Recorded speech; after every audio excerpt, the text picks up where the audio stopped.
யோவான் ஞானஸ்தானம் கொடுத்த பெத்தபராவிலே நடந்தன.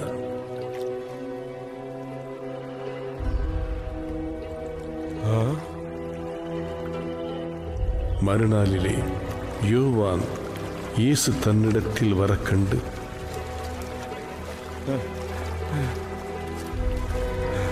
இதோ உலகத்தின் பாவத்தை சுமந்து தீர்க்கிற தேவ ஆட்டுக்குட்டி.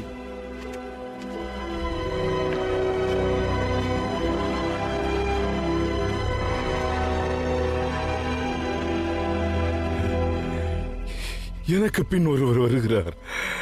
அவர் எனக்கு முன்னிருந்தபடியா என்னிலும் மேன்மையுள்ளவர் என்று நான் சொன்னேனே, அவர் இவர்தான். நானும் இவரை அறியாதிருந்தேன். இவர் இஸ்ரவேலுக்கு வெளிப்படும் பொருட்டாக நான் ஜலத்தினாலே ஞானஸ்நானம் கொடுக்க வந்தேன். பின்னும் யோவான் சாட்சியாக